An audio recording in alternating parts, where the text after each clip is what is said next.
handbag, so I don't think they should. I think this is.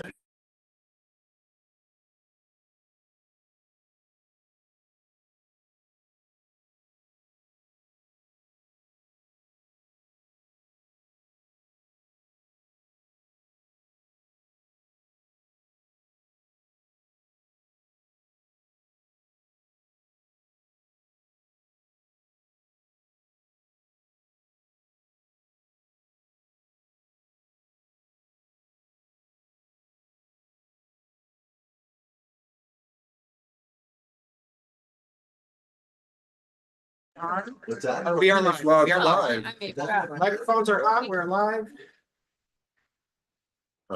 Sorry. Welcome everyone to the Monterey Salinas Transit District Board of Directors meeting of December 9th. It is 10:01 and you may participate with the Board of Directors through either being here in person, virtually via Zoom, telephone, and email. If you are on Zoom, if you follow the prompts under US 06 web Zoom meeting ID 845-0083-6234 and use passcode 652252 or attend by telephone by dialing 669-900-6833 with the same meeting ID code. Also, public comments may, actually, I'm sorry, members of the public may attend in person, and if you would speak when the board chair calls for public comment for persons who wish to make comment on the agenda and item and are encouraged to submit comments in writing prior to the meeting of last Friday at 3 o'clock. All comments were distributed to the board. And with that, I will go ahead and call this meeting to order, the Monterey Salinas Transit District Board of Directors meeting. And I would like to ask Ikuyo if she could call roll. Excuse me. Here. City of Delray Oaks. Here. City of Nogales. Here. City of Greenfield. City of King. Present. City of Marina. Here. City of Monterey. Here. City of Pacific Grove. Here. City of Salinas. City of Sound City. Here. City of Seaside. Here. City of Soledad. Here. County of Monterey.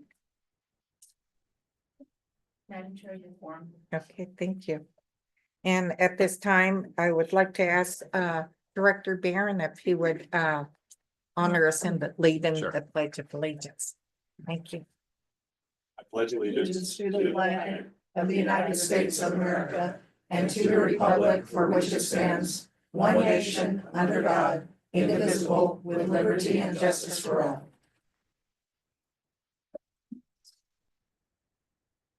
Thank you. We'll move on to item 1.3, review of the highlights of the agenda. Cora? Thank you, Chair. Among the normal business, we have your board meeting calendar for 2025 on consent. And also we have authorizing the general manager to enter into a contract with Century Alarm for alarm services for our facilities. And as far as action items, you'll be receiving updates from our partners in our state legislative program, Matt Robinson and Michael Pimentel from Shaw, Yoder, Antwi, Snozer, and Lang, as well as Don Gilchrist from our offices in Washington, D.C. We also have for your review a draft agenda for the January strategic planning session, and then a request to approve an extension of the Greenfield on-call services beyond the December 31, 2024 date, as they're still not completed with their bus stop implementation installations yet.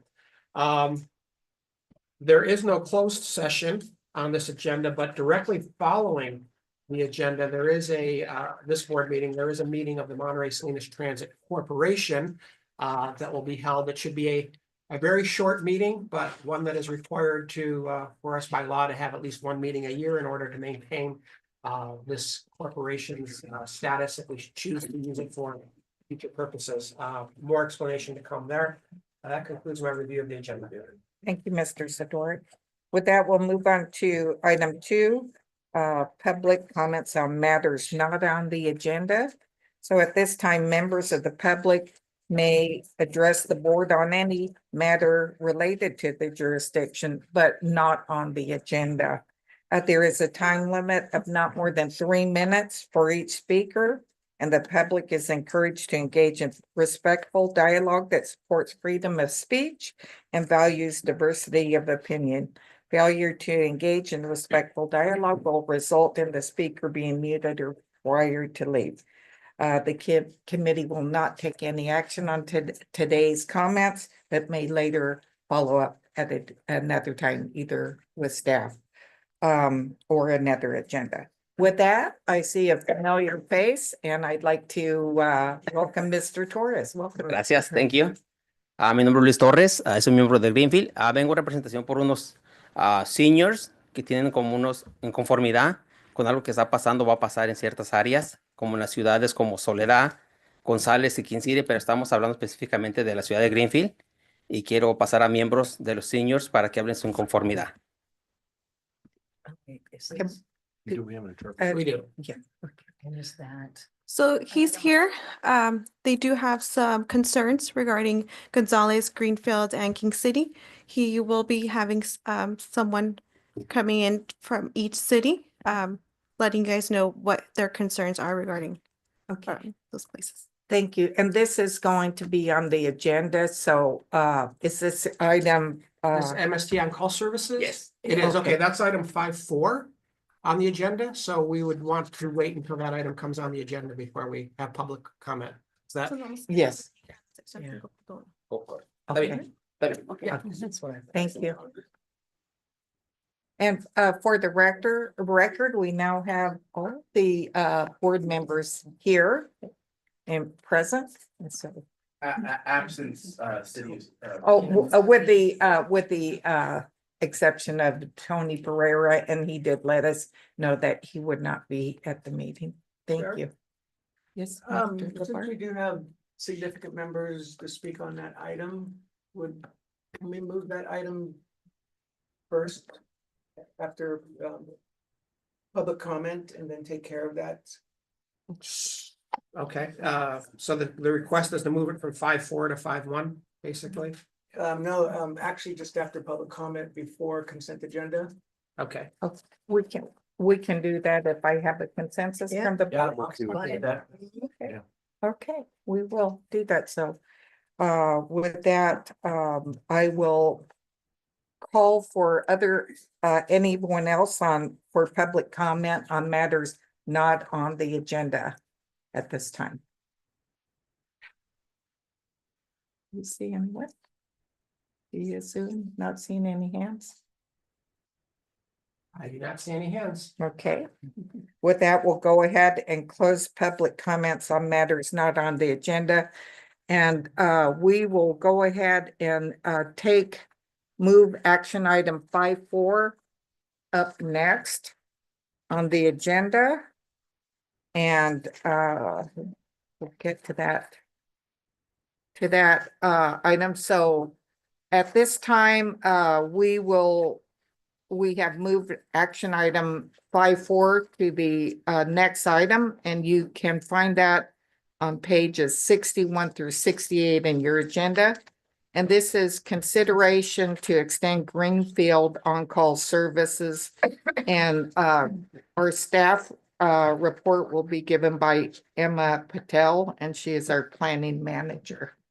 Welcome, Emma. Good morning, members of the board. Emma Patel, Planning Manager. In September of 2024, your board voted to discontinue. Just speak up a little bit. Sorry. In September of 2024, your board voted to discontinue on-call services in Soledad, Gonzalez, and Greenfield on December 31st, 2024. in preparation for the fixed route South County circulators. Can we hold just a second? I'm sorry, Chair. Do we need translation services for what she's saying for the members of the public? Yes. Yes. Yes. Okay. Can we have our translator come up and help with that? Thank you, You're Carl. welcome. I want to make certain that everybody understands what's being said. I'm sorry to interrupt you, Emma. You're good. And we're gonna ask you to start over once our translator is ready to go. Are we ready? Yes, okay. Emma, start again, please. Apologies. In September of 2024, your board voted to discontinue on-call services in Soledad, Gonzales, and Greenfield on December 31st, 2024, in preparation for the South County fixed route circulators. And translator? En septiembre de 2024, la Junta Directiva decidió cancelar o suspender el servicio de on-call para Soledad González y Greenfield en preparación de la nueva circulación que iban a hacer con los autobuses. This has been an ongoing project over the last few years that has faced many delays. At the time of this decision, the fixed route circulators in Soledad and Gonzales were expected to begin at the beginning of 2025, and the city of Greenfield was still experiencing significant delays. So, es un proyecto que ha estado en continuación. La ciudad de Soledad y de González se proyecta que van a empezar para el 2025, aunque la ciudad de Greenfield todavía tenga algunos atrasos en la planificación. Bring her closer to Emma. Come on up next to Emma. It's hard for them to understand otherwise. Yeah, they didn't see each other. Yeah, Here we go. yes. We brought this to the board in September because planning goes through a process that takes several months in order to create schedules and routes that are compliant with the labor union service planning and our third-party operator. So, trajimos esto a la Junta en el mes de septiembre porque toma tiempo para que los proyectos se tomen en cuenta para la planificación y que estén de acuerdo con las agencias que se tienen que llegar a acuerdo. However, since this decision, within the last month, the city of Greenfield has requested that we extend these on-call services until the fixed route circulator is ready to begin, which is expected in spring of 2025. La ciudad de Greenfield ha solicitado que se extienda el servicio de on-call porque no se planea que se empiece el programa hasta mediados de 2025. We feel that we can extend these services, and at this time, we ask your board for recommendation to extend the Greenfield on-call services until the circulator is ready to go. So, en este momento, nosotros sentimos que sí es apropiado poder extender el servicio on-call para la ciudad de Greenfield mientras se terminan las planificaciones para la ciudad. Happy to answer any questions now. Thank you. Okay. So at this time, directors, are there any questions to staff? Yes, through the chair. Yes. Yeah, I'd like to know more about what Greenfield is facing in terms of compliance with the circular. What's happening with the project and is there, and maybe the board representative can fill us in a little bit more about what's still remaining to complete the process. Translator. Yeah. Can you repeat the question? It was, what are the significant difficulties that Greenfield is experiencing specifically in implementing the circulator service? So, ¿cuáles son las dificultades significativas que está experimentando Greenfield para estos servicios? Michelle Overmeyer, our Director of Planning and Innovation, has stepped up, so I'm assuming she's going to attempt to answer this question. I'll start and then maybe our board member can chime in. Also, good morning, everyone. So Greenfield had some staffing changes when we were in the early phases of designing the project, and that caused some delays. Currently, the city has accepted our final 100% design plans. We have a procurement that's on the street now. It was published. Yeah. Oh, Sorry. So, ¿ha habido algunos cambios con los empleados que ha habido ahí? Some staff changes, movements? Early in the phase. En la etapa principal de la planificación. So we're currently at 100% design. Ahorita el diseño ya está 100% completo. Y ahorita tienen procuramiento para la solicitación abierta. So we're going out to hire a construction firm to put in the bus stops. So, ahorita está en el proceso de contratar una nueva compañía para poner las nuevas paradas de autobuses. We're expecting to receive the bids in the second half of January. ¿Tienen pensado a recibir las propuestas para the second week? Second half. Para la mitad, segunda mitad del mes de enero. We're expecting that the cost is going to be a lot higher than it was for King City, Soledad, and Gonzales. So we'll be coming back to your board for approval before we start construction.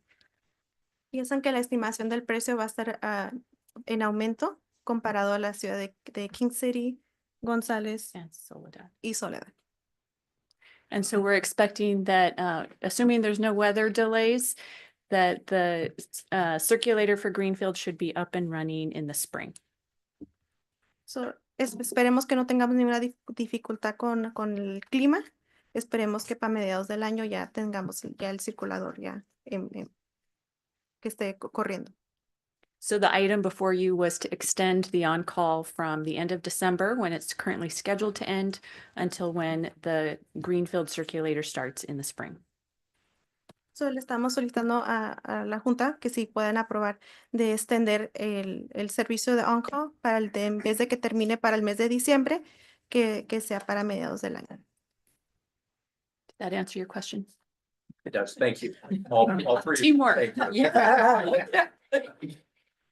Yeah, Michelle covered it much better than I could, but we've been talking with, or I've been talking with our city manager and Jamie Toogle, the public works director, and I asked them for these letters that were in your packet because we of course don't want to have a gap in services for our residents.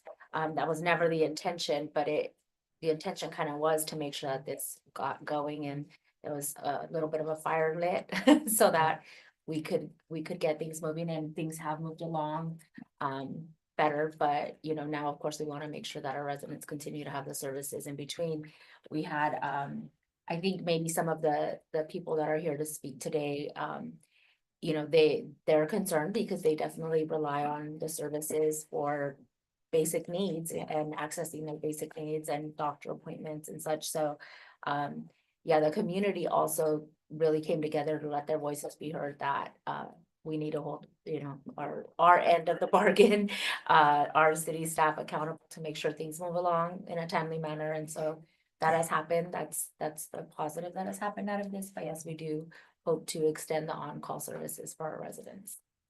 Can we say that in Spanish? Yes, I will. Okay, mi español no es muy bien, pero sí sé español y le voy a hacer el intento. Lo que compartí es que yo pedí que nuestro alcalde y también la directora de Public Works que escribieran estas letras para apoyar que MST siga con los servicios de on-call hasta que esté el nuevo servicio, porque sabemos que muchos residentes lo ocupan para poder basic needs. Anybody know that? Sus necesidades básicas, como ir al doctor, cosas así, pues sí.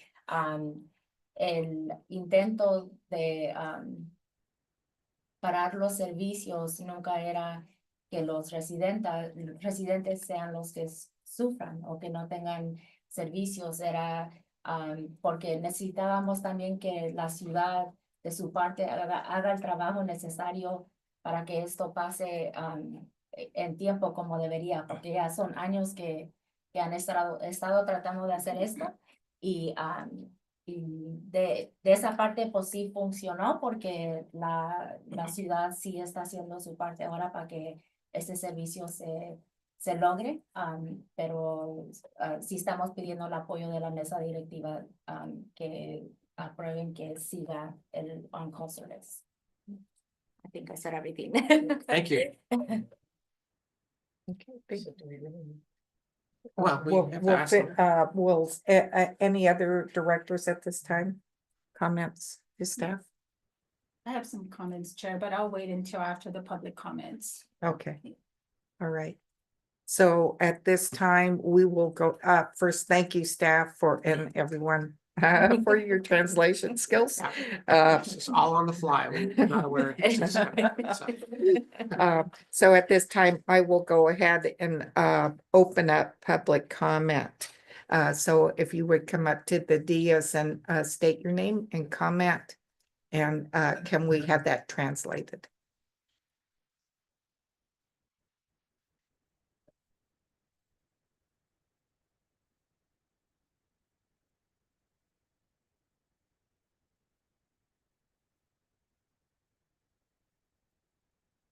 Buenos días a todos. Estoy oyendo del servicio de la señora que habló, que están hablando de los servicios que van a parar, que van a poner stops, en el City de Greenfield. Good morning, board members. I am hearing about the the on-call service that's going to be canceled for the city of Greenfield. Ujú. Pero nosotros no queremos que los hagan cancel. So we don't want the service to be canceled. Queremos que siga el servicio total, We want the service to be continued in its totality porque tenemos muchas personas inválidas because we have a lot of individuals who are handicapped, que andan con sus walkers who have their walkers, y los llevan a las tiendas que no, personas que ya no manejan. they're individuals who don't drive and they're taken to the stores. So, yo les vengo a pedir, por favor, I'm here asking if you please no pongan stops, porque ya va a comenzar a llover. don't stop the service. It's going to start to rain. Y como dos personas que traigo aquí que andan con walker van a ir al stop, allí a esperar el bus. How do you expect these people who have their walkers or their wheelchairs to be going to the bus stops? Esa es una crueldad That's a cruelty. para las personas que necesitan mucho. Yo también necesito, For the people who need this service. pero no tanto como I ellos. Yo, also need the service, but not as much as yo them. estoy hablando por ellos, I'm speaking on behalf porque of me them da compasión. because I have compassion for them. So, ustedes aquí están todos sentados porque nosotros votamos por ustedes. You are here sitting because we voted for you guys. Y ustedes son la voz de nosotros. You are our voice. So, por favor, otra vuelta. No queremos stops. Que van a poner stop We don't diferentes. want individual bus stops. Queremos el servicio completo, que nos vayan a levantar al hogar y que nos dejen para atrás en el hogar. We want the full service. We want to be picked up from our homes and taken to individual. Muchas gracias a todos. Thank you so much, everyone. Thank you.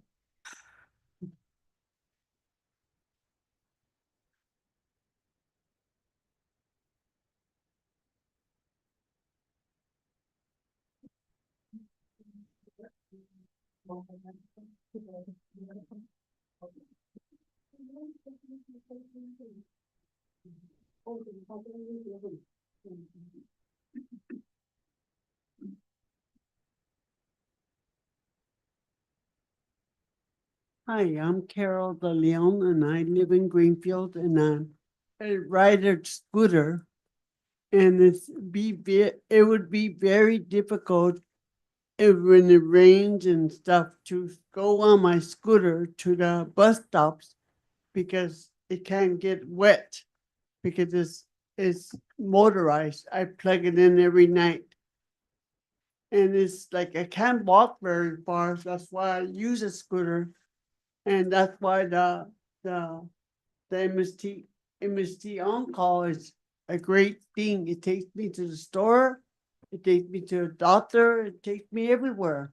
And without that, I would be lost because, and then the scooter's heavy to be carrying in people's cars. And the bus is easy to load in and load out. So I would ask you please to keep the services, not only for me, but other people like the wheelchairs, the walkers, and the people that can't walk very far. So I'm making a plea. Thank you. Thank you for your comment. Buenos días. Miren, si nos quitan el servicio, vamos a sufrir. Said, good morning. If you remove this service, we are going to suffer. Si ustedes lo pueden, déjenlo, por favor. If you can, please leave the service. Y pues les daría muchas gracias antemano por la vista y la mano de Dios. Si ustedes lo pueden hacer. I'll be very thankful, not only to God, but to you to please continue the service. Y gracias, gracias, por favor. Thank you, and please continue the service. Thank you for your comment. Your heartfelt comment. Thank you.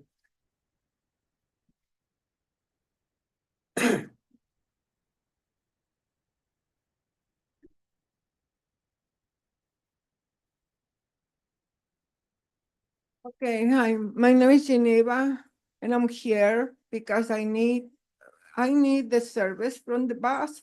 I do have a fibromyalgia, and it hurts too much.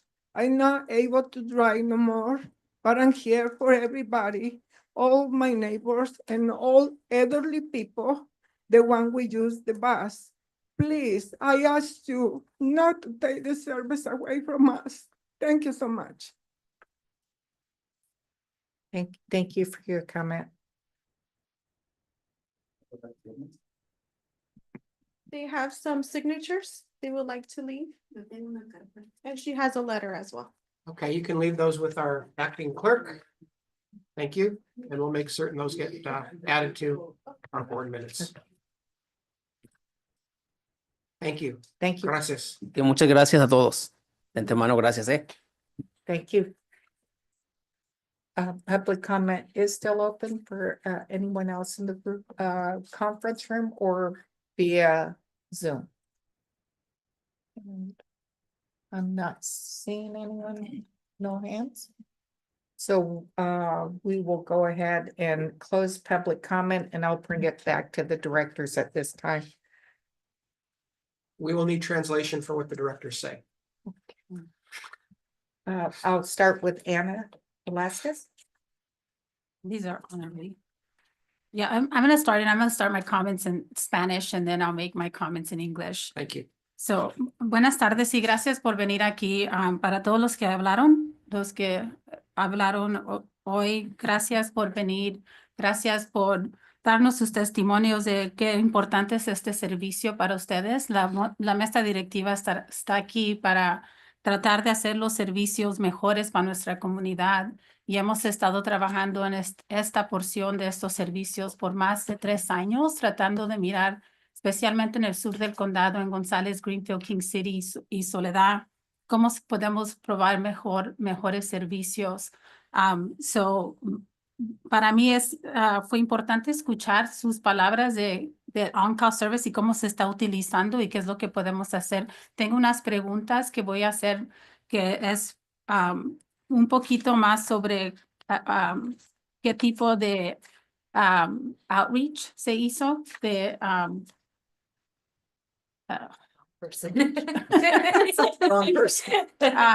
cómo se dio la información en su comunidad, porque eso se ha estado llevando a cabo, como dije, más de 3 años y estoy un poquito preocupada que ustedes no sabían del proceso o están un poquito confusos de cómo se iba a hacer el cambio y por qué se hizo el cambio.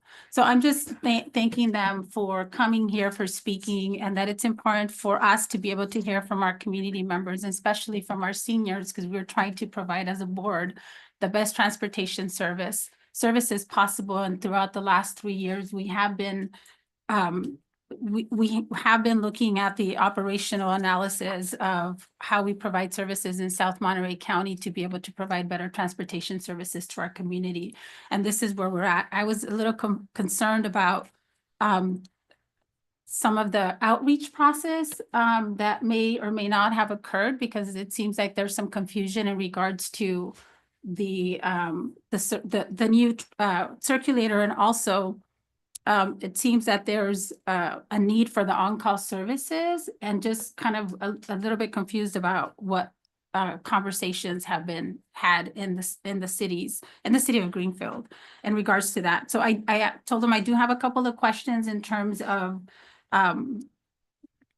for the city of Greenfield, and I think most for the city of Greenfield, and also for MST. So one is you talked about the budget increases. What is that going to look like? What is a budget increase for the 4 months, unless it's in here and I didn't see it? There's not an operational budget increase. The budget increase is on the installation of the bus stops themselves. So the cost of constructing the bus stops has increased due to basically it's stormwater and drainage around the bus stops and requirements that the city has for that. Okay. So mi primera pregunta fue en referencia del presupuesto, de cuánto va a costar, porque todos los nuevos servicios iban a empezar enero el segundo para las comunidades del sur del condado. So, si se va a posponer por 4 meses, va a ser más solo el costo, porque es el costo ya que incrementó el costo de construcción para construir esos diferentes bus stops. So the timeline from the city of Greenfield, I know there's been a lot of issues, there's been a lot of changes, but do we have a timeline? Carl, I think it's important to be able to establish a timeline for what the work product is, what's needed, and how the city is going to work with MST to be able to achieve that within that 4-month time frame. I am going to kick that to either Michelle, Lisa, or Vince, who are working more closely with the actual timeline. So moving forward, like I said, we have a procurement that's on the street right now. You wanna translate for me, Jacqueline?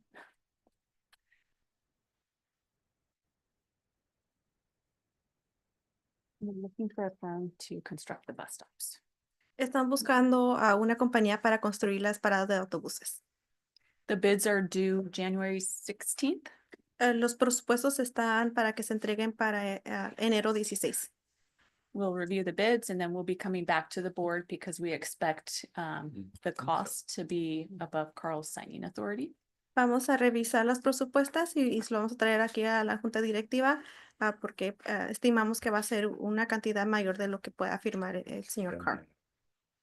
So after the February board meeting, we would enter into a contract and begin construction. Ya después de la junta directiva del mes de febrero, entonces ya entraríamos en contacto con la compañía. And assuming no weather issues, we're hopeful that it will be done maybe March or April. Esperando que no haya ningún conflicto con el clima, esperemos que podamos empezar con el contrato ya sea en marzo. And then the fixed route will replace on-call at that time. Entonces la ruta fija va a reemplazar el servicio de on-call en ese tiempo. I do want to clarify though that the rides program is still going to operate. So for those people that need the door-to-door service because of a disability, they can apply for rides, and that's going to continue. Nomás quiero clarificar que el servicio de rides todavía va a permanecer para las personas que tengan una disabilidad que ocupan el servicio que sea de puerta a puerta. Ese servicio todavía va a continuar. Yeah. Thank you, Michelle. And that was just my last question was just alternatives, because I know that we do have rides and that we also have the Measure Q that's also for our seniors and disabled. So making sure that our community understands that that's still going to be available. So even though this is not going to, that we do have those alternatives, and that hopefully that provides some of the services that's needed. So mi última pregunta, lo que dije es que para la comunidad que está aquí es que los servicios de on-call se van a proyectar para terminar, pero tenemos servicios todavía que le van a dar lo mismo tipo de servicios que ustedes están utilizando ahorita, que es el programa de rides. Y el programa ese puede hablar, le pueden traer para personas que están discapacitadas. Ellos pueden ir a su casa, lo recogen, los llevan a sus citas y luego los traen para atrás. So, es importante que clarificar que ese programa todavía existe y ese programa no se va a ir. So, si no lo están utilizando, vamos a asegurar que ustedes sepan la información y cómo utilizar ese programa antes de que se vayan hoy. Pues muchas gracias. Thank you. And in our operations committee meeting that occurred prior, there was some discussion about strategies that staff is going to bring forward to try to get taxi cab services into the South County cities for seniors, veterans, and persons with disabilities to supplement MST rides as well. We don't have the solution today, but we hope to have one in the coming year to fill the gap. Thank you. Thank you, Carl. I'd like to recognize Director Alejo.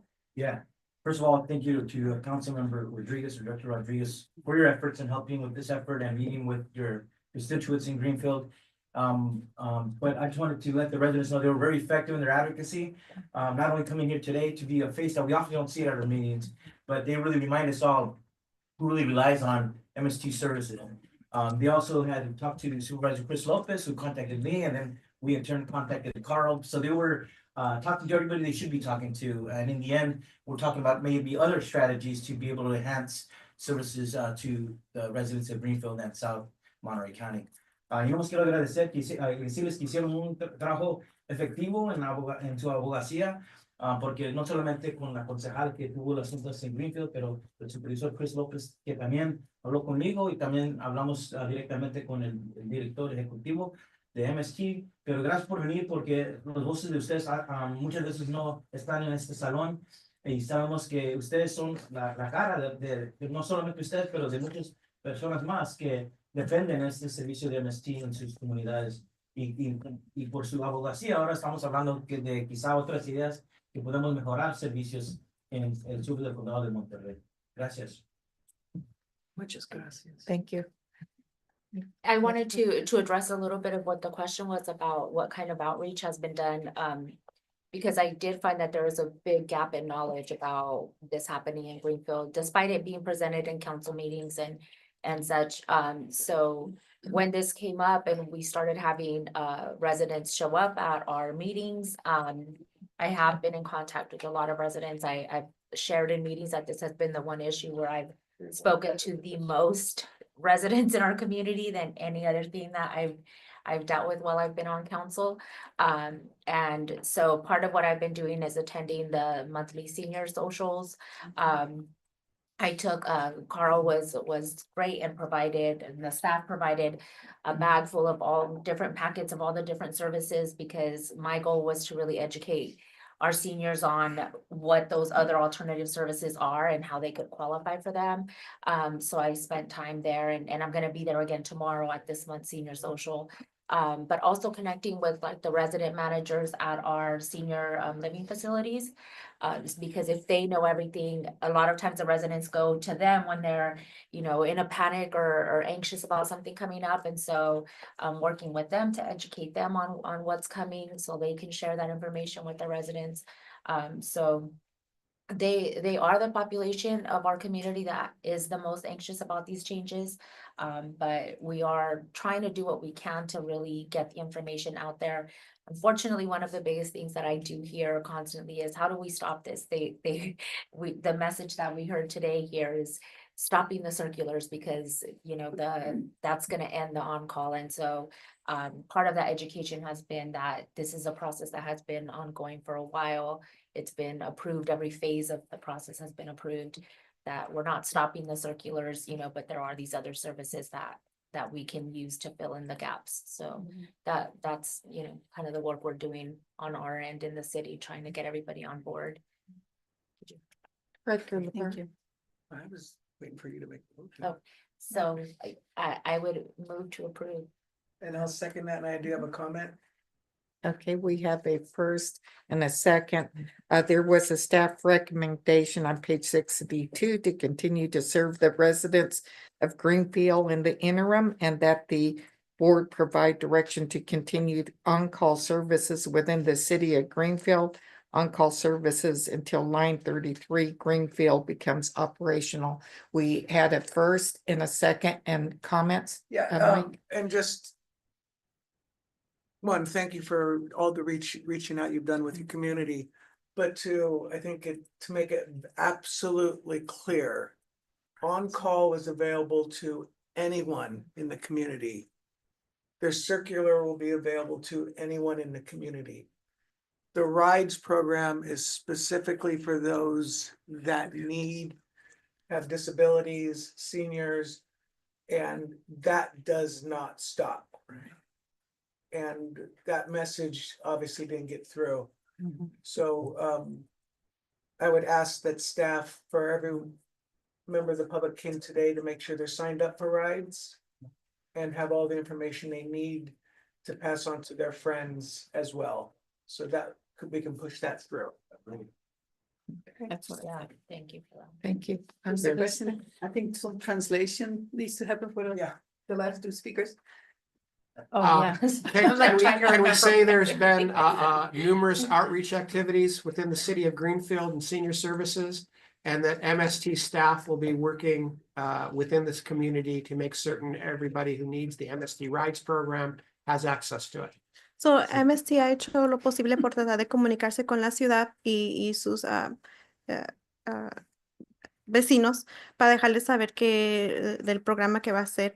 MST va a hacer todo lo posible para asegurarse de que todas las personas estén notificadas y sepan del programa de Rides y tengan la posibilidad también de aplicar para ese programa, que el servicio va a continuar. Thank you. Okay, so there's Director Amelia. So on the right, You might want to just stay up here. and look at- Have a seat right in front. yeah, there we go. so I'll say this That's it. slowly. On the rides program, Para el programa de Rides, if someone calls the rides program, si alguien llama al programa de Rides, is there a delay? ¿hay un atraso? Yeah, is there a delay in regards to, like, they call him rides program? Do they have to call half hour before, 45 minutes before? I've just experienced, I'm saying this slowly, I've just experienced a little bit in Pacific Grove, some of the residents there. So, tiene la pregunta de que si llaman a hacer una reservación, ¿qué tanto tiempo tienen que llamar de anticipo? Si hay un atraso o cuánto tiempo toma para que los puedan recoger. I've just, and maybe Carl can Yes. answer, but in regards to calling rides. So MST Rides program currently requires a reservation a day before. Okay, That's why we are attempting to implement a taxi cab or transportation network company to provide additional services that would not require, that would require just a same day reservation. Pause. El programa de Rides actualmente requiere que haga una reservación 24 horas de anticipo. O en este momento estamos trabajando en buscar una compañía de taxi o algún otro servicio que pueda ayudar a los residentes que no tengan que esperar o hacer una reservación de 24 horas, sino que sea algo más pronto. okay, so they have to call a day before. On the MST Rides. Families. Se tienen que llamar aunque sea un día antes. Thank you. Thank you. And any other directors' comments? Yeah, just Director in more of a Smith? question. Okay. I know the staff report, understand it, I agree with it. do we need a date certain where we would actually, with direction, say what date we expect? I feel like, and I appreciate the schedule. It sounds like we're close. It sounds like April, but do we need to say by date certain, we're looking at June 1st? Would that be helpful for staff? And I would defer to the executive director on that. Do you want a date certain? I see some of my staff shaking their heads because of the unknowns of weather and what's going to happen with construction. If your board feels more comfortable, though, with a date certain, it would require us to come back again to extend this again and hold the same type of meeting again, should we be in a position where we're unable. So while my staff is shaking their head, I'm not opposed to you saying a date certain and forcing us to come back at some future date. And it would just require us to do this again. So I don't want to say ambivalent, but I think either way could work. It's really at the pleasure of your board. Well, you answered the question. For me, I think we've all expressed in today's meeting and previous meetings that we want the project completed, and we want that for the benefit of Greenfield. So I think everybody's heard that. We don't need a date certain. So. And yeah, we're at 100% design and ready to go out to bid. Had we not been there, yeah, at that point, then maybe yes, but Greenfield has, worked with us to get to 100% design. Now it's a matter of going out to bid and doing the construction. This board has a lot of authority, but I don't believe you can control the weather yet. So that's the variable right now that's out of our control, and we'll just continue to work forward.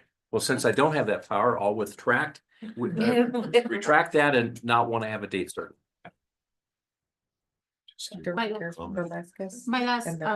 comment on this is, I know that right now the city of Greenfield and Gonzales is getting ready we're ready to go to be in construction, right? You're done. We're on construction. Or done, but there's flyers that have gone out to the community that we're doing our outreach portion, Carl, and if we can, just because there is some confusion and we want to make sure that our community understands that although this is going away, that the rights program is still there, can we modify those flyers to include some language about the rights program that's still available, that it's still a service that's going to continue? Yes. So that way we can have that updated. Good idea. And we'll make certain that we do some MST rides, special outreach in these communities too. Yeah, thank you. Director Amelia? I was just going to, if you want to translate. We'll have our translator do it. I just wanted to say that I've been here several years and I've never seen such outreach from the community of Greenfield, and thank you very much for coming. Nomás quiero decir que de mis muchos años que he estado aquí, nunca he mirado mucho ayuda o soporte de nuestra comunidad, y nomás quiero dar las gracias por haber venido. And that comes on behalf of the whole board. Yes. So. Y eso viene en representación de toda la junta directiva. Yes. Okay. And with that, Ikuyo, can we have a vote at this time? We had a first and a second, I think. Chair, a point of order. Could we have the motion repeated in Spanish? Because I don't believe that was repeated in Spanish for the benefit of the folks here. So the motion was to approve staff's recommendation. So, la moción era para aprobar la moción que trajo el equipo de MST. Thank you. Clarification to help in the audience that the motion is to accept staff recommendation that allows to extend. So, la moción era para poder aprobar la extensión para que siga el servicio de on-call mientras se está instalando el circulador. Yes, Made I by think the that covers Greenfield it. rep. That covered it. I'm sorry? Made by the Greenfield rep. Yes. Creado por el representante de Greenfield. Thank you. Yes. Director Barron, Yes. Director Shirley, Yes. Director Worthy, Yes. Director Rodriguez, Yes. Director LeBar, Aye. Director Fisher, Yes. Director Smith, Yes. Director Emilio, Yes. Director Burr is absent, Director Carbone, Yes. Director Pacheco, Yes. Director Velasquez. Yes. And Director Alemo. Aye. Motion carries. Unanimously, and since we have no board members attending remotely, we do not necessarily have to have a roll call vote unless you choose to have one. Well, Make it pass. Let's go. Okay. Good. Okay, thank you for all the comments and discussion and for the translation. And with that, we will go ahead and move back to item 3, the consent calendar. And there is the consent calendar consists of items 3.1 through 3.7. This is on pages 3 through 37. Directors, do you have any questions, comments, or corrections to the consent calendar? Or would you like to pull anything? But with that, I'd make a motion to approve. Okay, we have a first and a second. I will open it up to the public for public comment. And not seeing any, we'll close public comment. Madam Chair, that was the first from Director Smith, who was the second. Director Emilio. Amelia. You said it faster than I did. Third from Director. Velasquez. Please go faster in December. Okay. And Carl, we don't need to go with the roll call. We do vote. not need to have a roll call Okay, vote. all in favor, please say aye. Aye. Any opposed? Any abstentions? We do have one, Salinas rep is not here, motion carries.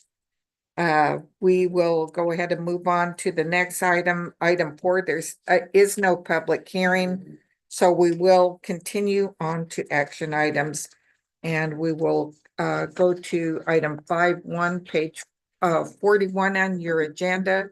And this is consideration of approval of 2025 state legislative program.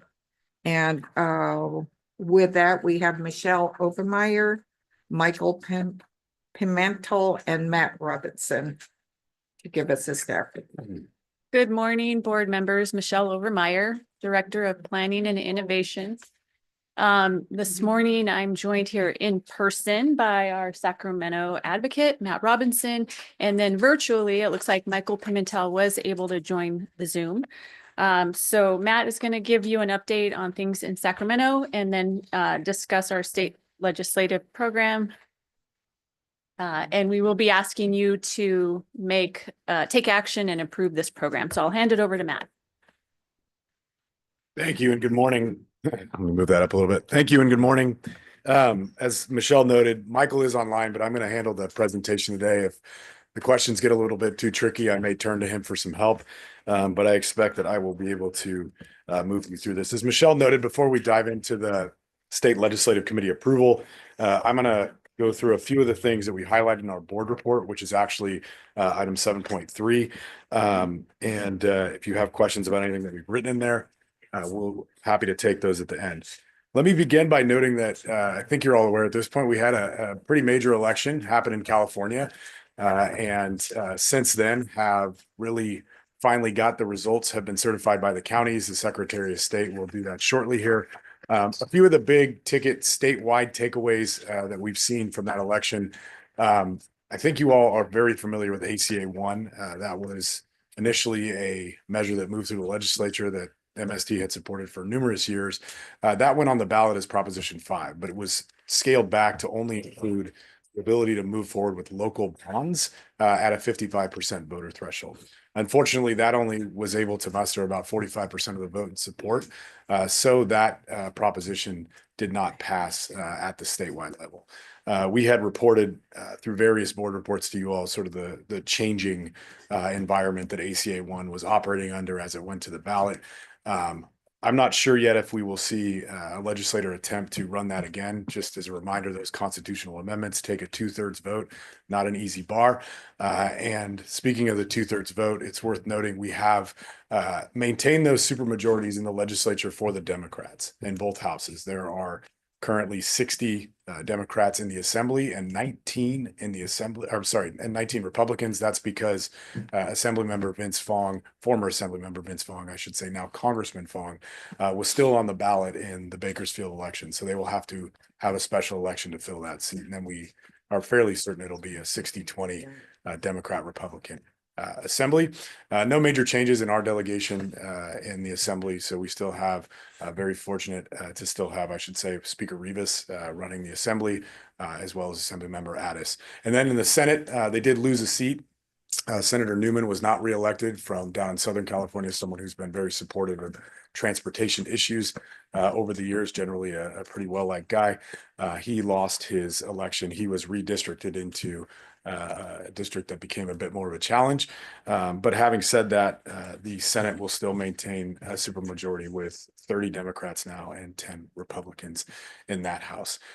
Just coming back to the statewide ballot as I sort of segue into the budget, we are seeing signals that the budget situation in the state is improving. We have gotten various reports on the cash flows that are coming in and income tax receipts, et cetera. They all seem to be doing better than projections alluded to when we put the budget to bed earlier this year. Now, having said that, some of the propositions that were on the ballot are going to put some significant pressures on the state's general fund. We had 2 bonds passed, $20 billion in bonds in November. Once those start to be, once the funds start to be released, that's general fund money that's going to be paying those obligations. So that's one. Two, we all saw the overwhelming passage of Prop 36, which is anticipated to have higher costs for CDCR, for the mental health facilities that the state runs, et cetera, et cetera. And then finally, there was the Medi-Cal tax on the ballot. And that used to be, well, in fact, in the current year, the governor proposed to take some of that money and use it to help fill the general fund holes. That money's all locked down right now. So that's about a $2 billion solution that they used to have that now may reflect a $2 billion problem in the state's general fund, because they will have to find other money to cover that. But having said all that, the LAO recently released a report that shows us at about a $2 billion deficit, which is pretty good considering we were in the $55 billion deficit projections when the governor released his budget in January. You know, as Assemblymember Alejo knows very well, the LAO and the governor's office don't always align in their budget projections, but we do expect Governor Newsom to release his budget projection in January on or around the 9th is my guess this year, because it's the Thursday before they break. Some other propositions or ballot measures that we were tracking, and I think this is important to a discussion in the LEDGE program, are the local initiatives, particularly those that were going on to fund transportation. Mixed results across the state. We saw a citizens initiative over in Merced County, excuse me, pass. It mustered the 50% vote threshold that was needed for that. We also saw Napa with their sales tax extension that funds transit, funds streets and roads, et cetera. That passed overwhelmingly at 72% of the vote.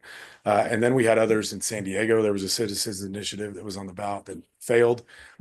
We saw the San Francisco initiative for the TNC / autonomous vehicle tax pass, but get sort of pushed out by a different initiative on the ballot on corporate tax restructuring. So, you know, around the state, it was sort of a mixed bag. We did include in my report some of the results in more detail if you're interested in taking a look. Finally, I just want to conclude with a few of the big items that we expect to see, you know, pertaining to transit in the legislature in 2025. One, you all, I think, are pretty familiar with SB 922 and SB 288. That's the bill that granted the authority for the CEQA exemption that was applied to the MST surf project. Senator Wiener has indicated that he intends to additionally make some changes to that body of law, given some of the lessons that we've learned from projects like SURF and others around the state, just to make sure that the interpretation of that is as clean as it can be. We expect some legislation on operator and rider and transit employee safety to move forward this year. The California Transit Association, Carl Sidoric sits on their executive committee. Michelle's on the legislative committee, is going to be co-sponsoring a bill with transit labor to ensure that we have stronger state laws and abilities for our systems to sort of keep the bad people away, if you will, in place by the time the session is done. where's Norm? There's Norm. Norm runs our Transit Association's Operation Committee and has been helping to convene his folks on that committee as well as our state legislative committee to sort of come up with ideas that may help put that legislation in place and move it forward. Cap and trade is going to be a big item, we think, this year. The timing seems right for the governor and the legislature to want to take up the extension of cap and trade beyond 2030. I think you all are well aware, but there's about 15% of that revenue off the top that gets dedicated to transit.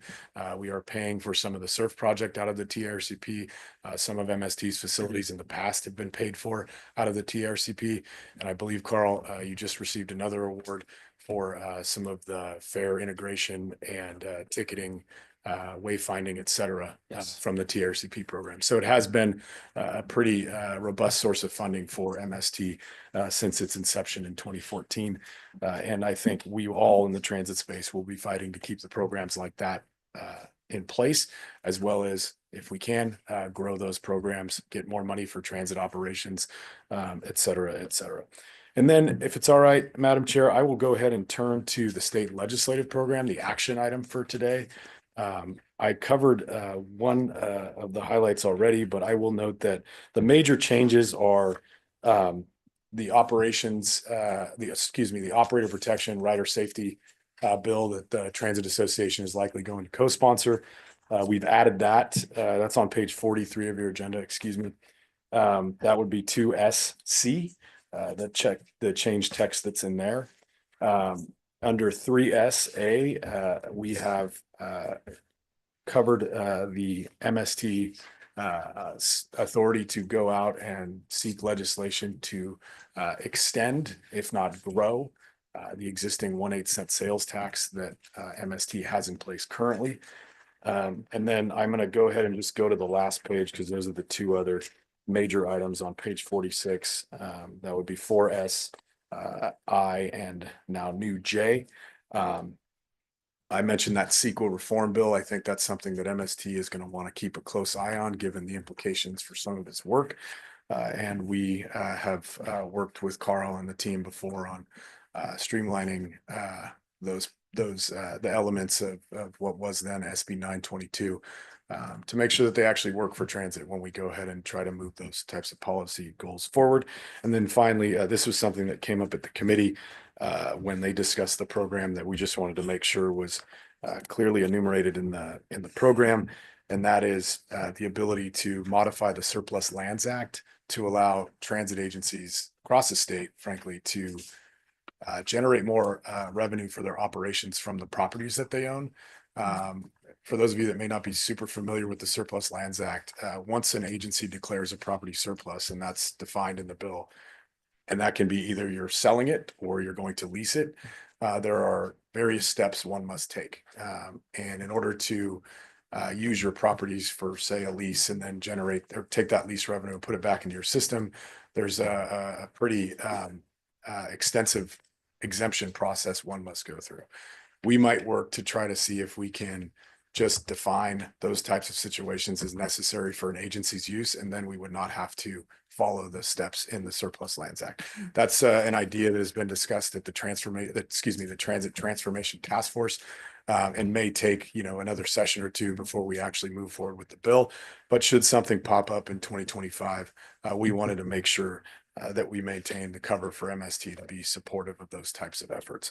Madam Chair, that concludes my presentation and my remarks. Thank you for hanging in there with me, and I'm happy to take any questions. Thank you. And we'll go to directors at this time. Director Labarge. So, and specifically on the last one, you spoke about absolutely support the Surplus and Lands Act changes that would make it easier for our agency to use that. And the reasoning is it was taxpayers' dollars that would have created the ability to have these lands, they have these projects or properties. And so it makes sense that those same taxpayer dollars are being applied back to the agency that they're originally used from in the general fund. So definitely supportive of that. Any other directors? Director Velasquez? Yeah, and thank you so much, Matt, for the update. Just in terms of the sponsor, the legislation for the 1 8 cent countywide sales tax supporting MST's operation, I know we discussed that, so is that moving forward with going out and doing some voter outreach to look at that? I think we did some of that, or is that different than the measure? No, Q, we, right? we, We did we some- included that in the Measure Q Yeah. that your board saw in April or May. Mhm. And there was overwhelming support for, over 70% support for extending the 1/8. Mhm. We were right at the 2/3, right on the line of 2/3 support for an additional. And we have had meetings with Assemblymember Addis to see if she would be the one to carry legislation that would be the same legislation that Santa Cruz put into place that would allow us to put this on the ballot if we're going to go for the increase amount, depending on the polling, of course. Yeah. This doesn't do anything other than would give us legislation to have that tool in our toolbox should this board choose to use it. It doesn't bind you in any way. Yeah, thank you. So that's in relation to that, and we'll continue the polling to make sure that Yes, when it's ready, we're able to move on that and that we have the support for that. yes, as we move towards a 2026 election cycle. Yeah. If we were able to secure the bill and have it signed by the governor, as Carl said, there are still 2 more major steps that would have to happen. The board would have to approve actually going to the voters, and then the voters would have to approve the tax itself, the extension plus the additional revenue. Okay, yeah, thank you. Just because 2 years, I know it seems far away, but it's actually pretty quick. It's gonna be here turnaround for fast. These kind of things, so. And this is designed to give Good. MST as much lead time as possible to do voter education and outreach, more polling, et cetera. Thank you. That's what I said in 2014. 15 years, we'll never have to worry about that.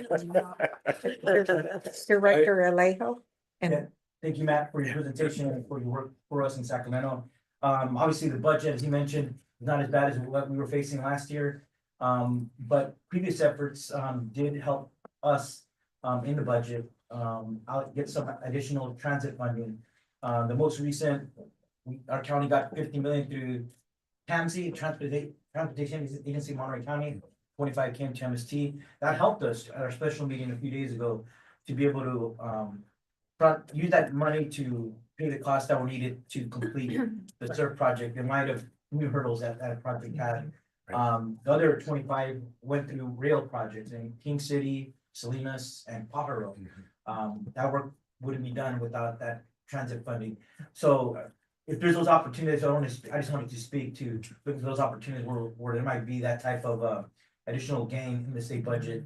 If depending on the outlook comes the May revise, if additional funding could be put into the budget, that would really help us. As we know, some of these projects are incremental. They take many allocations over years to get them through, but that we just want to speak up. I just want to speak up on that and make it look for those opportunities. So I think hopefully the dust is settled on the 125 money. That's the 50 million you're referring to. We had to do some restructuring of the original appropriations as part of this year's budget. Some of it was delayed, some of it was backfilled with cap and trade, et cetera. But overall, the 5.1 billion that was awarded statewide by the legislature is still intact. So we're hoping that we're kind of done with the maneuvering for now. And with Senator Wiener, who's a staunch public transit advocate at the helm of the budget committee, we're pretty confident that that deal is done. Meaning we're not going to have to look for more delays and backfills and things like that in the governor's budget for the coming year. I did want to note, Senator Wiener has indicated that he may be working with leadership to try to get some more transit operations funding, given there's still a lot of agencies that are experiencing the fiscal cliff, so to speak, particularly in his neck of the woods with BART and SF Muni. And so we'll have to see, if he's able to muster enough support for that.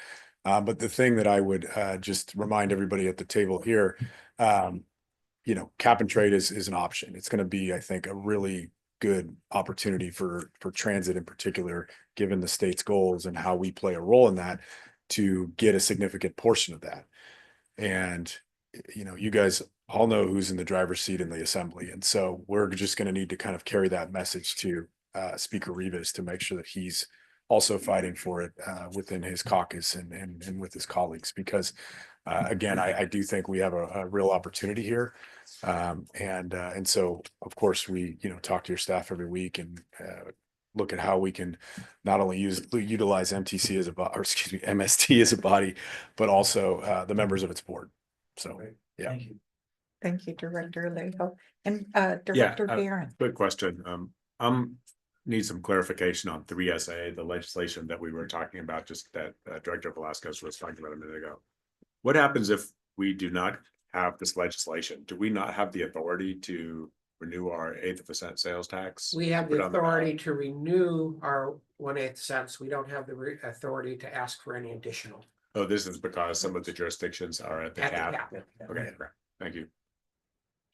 Thank you, Director Barron. Any other directors at this time? And not seeing any, we will go ahead.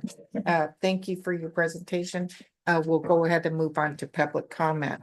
So at this time, if anyone from the public would like to comment on this item, please use the raise hand icon via Zoom.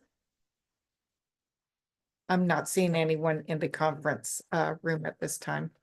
And if there's any public comment, if you could please limit your comment to 3 minutes. Don't see anyone wishing to comment. Okay. With that, we'll go ahead and close public comment, and I will bring this back to the directors for consideration and direction. There is a staff recommendation on page 41 to approve the 2025 state legislative program. And with that, I'm looking for a motion for approval. I move to approve. Second. Director Vasquez and Director Alejo. All those in favor, please say aye. Aye. Any noes, abstentions, motions carries. We'll move on to the next item 5.2, and that is on page 47 in your agenda. Let's see. And this is consideration of the 2025 federal legislative program, and Pearl will give us a staff recommendation. We have with us today, all the way from Washington, D.C., or Manassas, By way of Virginia. by way of Virginia, our longtime advocate in Washington, D.C., Mr. Don Gilchrist. Don, could you provide us an update, please? Thank you so much, Chair and board members. Don Gilchrist, I'm the president and owner of Thomas Walters and Associates. And I really wanted to be back in the county to see you in person to talk about the federal platform. We do have a few slides. I'll just start by saying we're trying to finish up this year, and Congress has been in a lame duck session since November, and one way or the other, that's going to conclude so they can adjourn in late December. Unfortunately, the fiscal year 25 appropriations bills are not going to be finished as part of that lame duck session. And what that means is that's going to carry over into next year. And so very, very rapidly, our attention is going to what's going to happen in 2025, which ties in very well with your platform. So if we can go to the next slide, I just wanted to say a few of the things that we see coming next year. The Congress will reconvene on January 3rd, and President-elect Trump will be inaugurated on January 20th. And there is going to be a lot of things that happen right from the start. On day one, the Trump administration is going to be issuing a lot of executive orders. This is not that uncommon, but I think we're going to see it raised to a higher level than we've seen before. And Congress, under the control of Republicans in both the House and the Senate, will be moving forward very quickly with budget reconciliation. And these two things, the executive orders and the budget reconciliation, are going to be pushed very hard and very fast in order to implement as much of the Republican policy agenda as possible. And we're going to see things in the area of immigration enforcement, deregulation. They're going to try to find spending to cut. They're going to try to find ways to promote fossil fuels and energy independence. And generally, they're going to be hostile to a lot of what President Biden and the Democratic Congress tried to do. Very, very quickly, they're going to have to turn to appropriations. We're going to have to finish up this year's bill.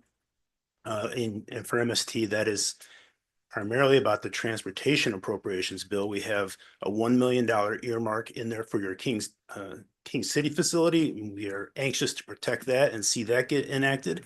And we're going to be opposing any cuts to some of these transit and other transportation programs.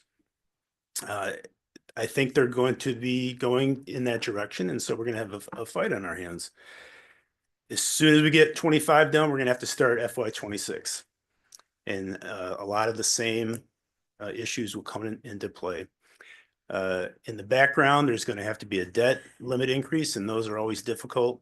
And the surface transportation programs will need to be reauthorized in 2026. And so that means we're going to have to start now to lay the groundwork for your priorities in that reauthorization. So these are the things that we know are coming, and we can be sure that there'll be a lot of other things that happen next year that we can't predict. So it's going to be a busy year. It's going to be a disruptive year, and we'll have our hands full fighting for your priorities with a Congress that may be less supportive of transit than the previous Congress. If we go to the next slide, just to summarize the outlook, our focus is always on support for MST's projects, for your operations. And so this comes from a variety of sources, and that's going to continue in 2025. And as I said, we're going to be starting on the reauthorization process for surface transportation programs. That is a multi-year bill which sets the policies and funding levels for highway transit, highway safety, and usually they include rail as well. So it's a very big deal, and it's going to be something we'll be investing a lot of work in next year. It'll be an interesting year because I think under the Republican control, they'll be more interested in permitting issues and environmental review issues, with the idea that they could expedite projects and reduce cost. And certainly MST has a lot to bring to that discussion because you've built facilities, you brought projects online, you've had to go through those processes. And so you will have a lot to say if and when those programs get reviewed.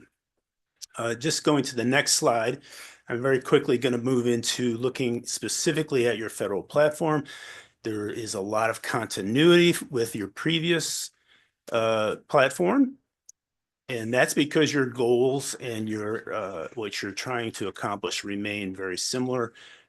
We're going to be in a situation where there's a lot of change going on in DC, but your priorities and your goals do not change.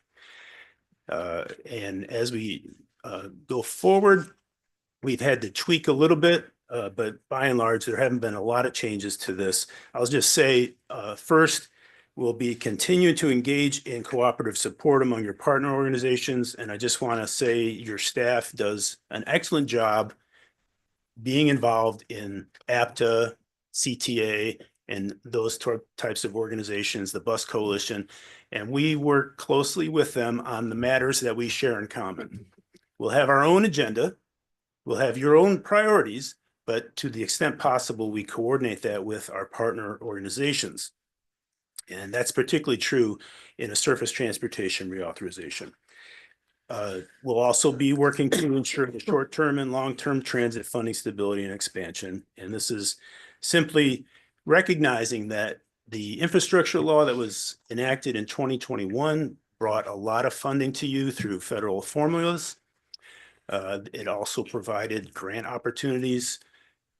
But then there's also each year the annual appropriations bill that can provide additional opportunities for you to apply for grants at the Department of Transportation and other agencies. Bottom line is we want to have as many opportunities for you to get federal funding as possible, and that's what your platform tells us to do. And so it's a good platform in that regard. It also will also be continuing to support reductions in burdensome legal and or regulatory requirements that impact MST. And this will likely include some streamlining of regulations.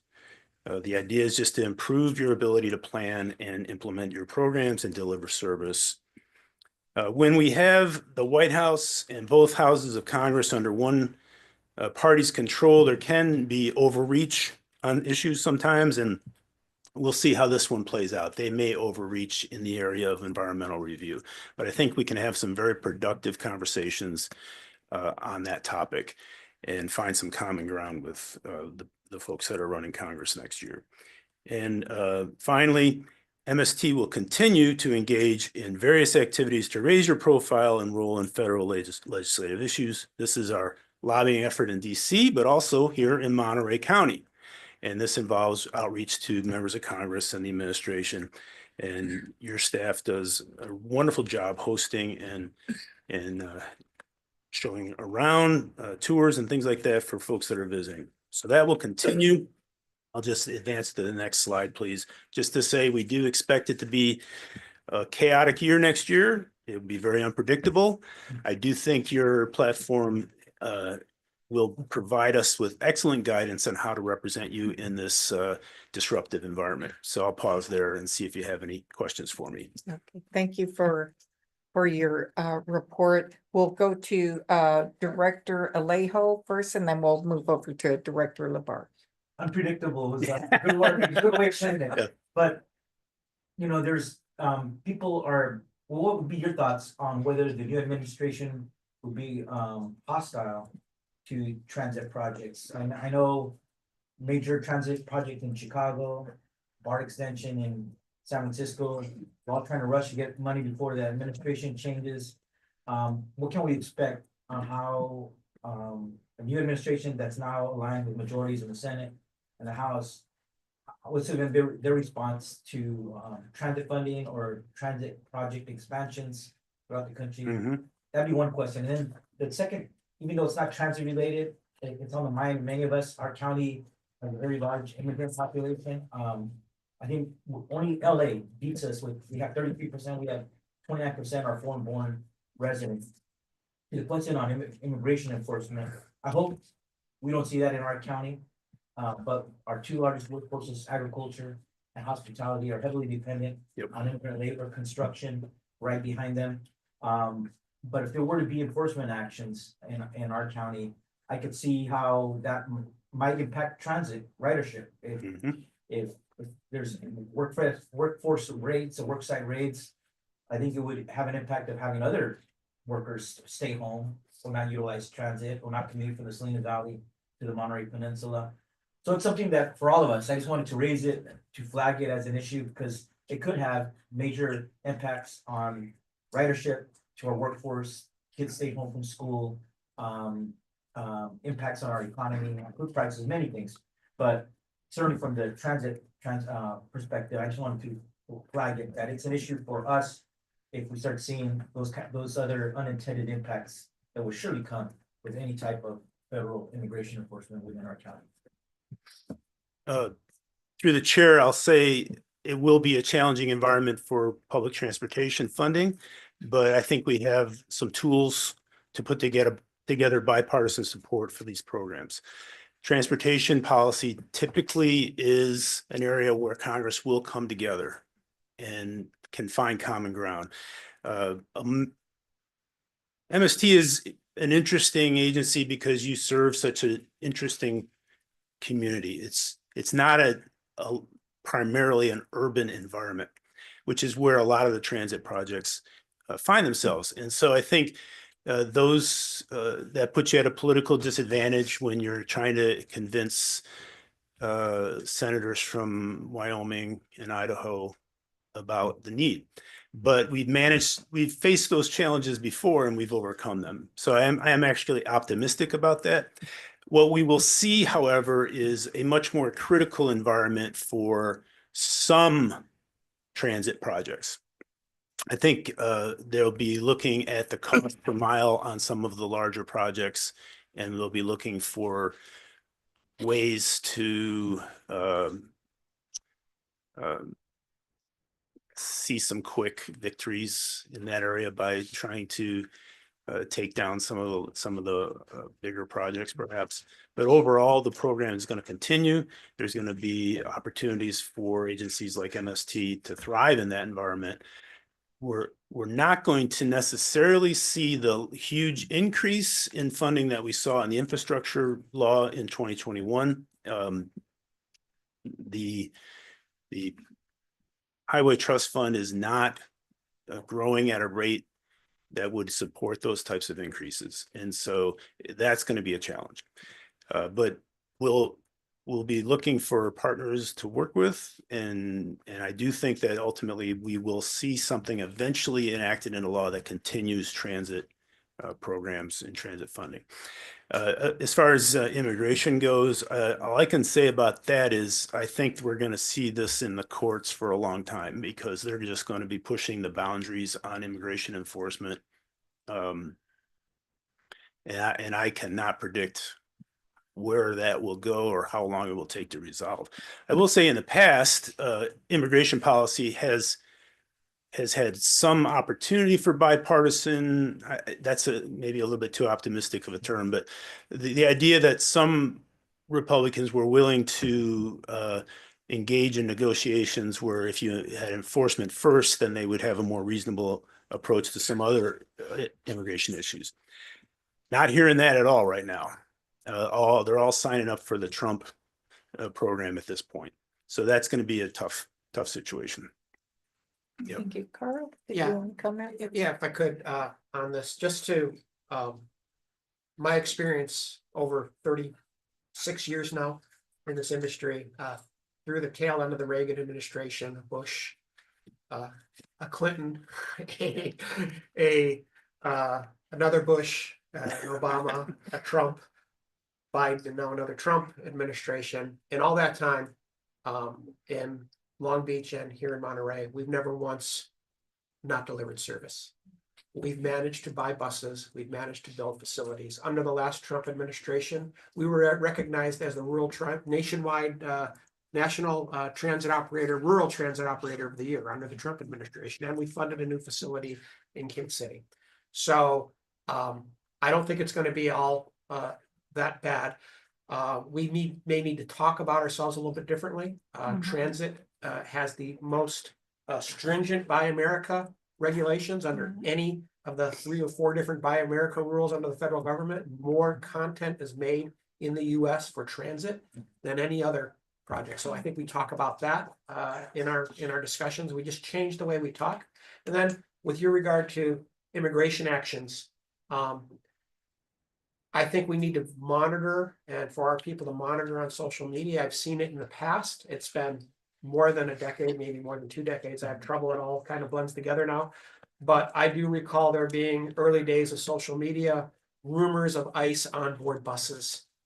And they weren't true, but that has a chilling effect or could have a chilling effect. So we just have to make certain that we stay out in front and on top of that, because frankly, ICE doesn't have the manpower to be riding around on MST buses, right? But all it takes is those rumors to get out there, and we just have to continue to monitor our social media feeds. And anything you can do, if you hear something, help us get the word out to tamp that stuff down, because it's likely not happening. And we just need to make certain that our passengers feel safe. So that's all I could add to that. Thank you for acknowledging that and for being ahead of that, and just being part of, you'll be looking out for that as well. Absolutely, Thank we you. have to. Director LeBar. So I kind of want to follow up what you were talking about. It's all about the language you use and how we approach this. And I do agree that some of the high profile transit projects will be the ones that will be in the crosshairs. You know, we've heard about the high speed rail as maybe one of those as well because of those problems. But here locally, what I would encourage is when we're having those conversations, and obviously they're going to be looking for cutting cost, making things more efficient. The fastest and the most effective way that costs can be cut is getting that money to us as quick as possible, reducing the grant making process and the grant application process, to more streamlined. And this is just on the language side of how we can meet one of their goals and actually make those dollars come into us more effectively. And then the after action stuff, the reporting requirements for a grant are extremely onerous. And so looking at how, I guess what I'm trying to say is that, for me, I could see that type of conversation lending itself well for what they're looking for. And at the same time, making them able to commit dollars for especially agencies like ours, where it is impacting a wide range of individuals and not just one little city, well, maybe a big city, but I think we're in a good place for funding, but it would be all about the conversation and how we frame it and how we meet, and this is where you're great at. But I appreciate that. how we can meet their goals that will help us. So I just wanted to. Thank you. comment out there. Thank you, Director Lebar. Director Velasquez. Yeah, thank you so much, Don, for all of the updates and all the information. I have a quick question. And I want to thank Director Alejo for bringing up the immigration topic, because I think we're all battling with that in terms of how we prepare for that and working collaboratively in this region, at least in this county, because it's going to be critical.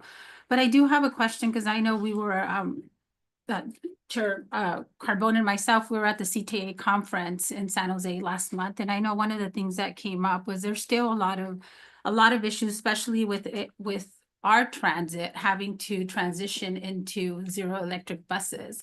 And there was a lot of discussion of the infrastructure. There was a lot of discussion, especially as we seen with our buses with the range that it can't be solar, just electric buses, but we're also looking at hydrogen.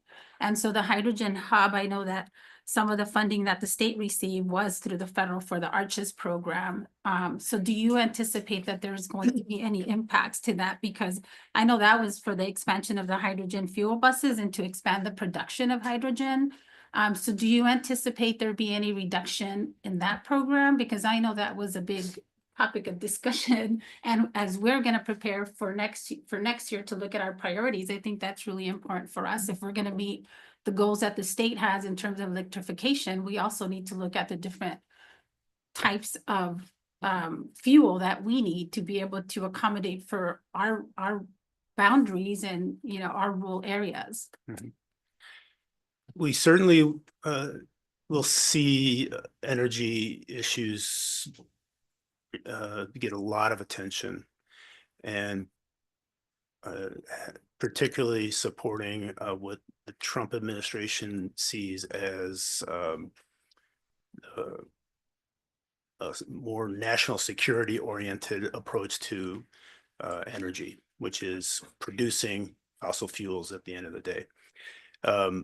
That's going to be that doesn't necessarily have to mean a conflict with the progress that's made on renewables. And so we're sort of all watching very carefully about that. There's mixed messages coming out.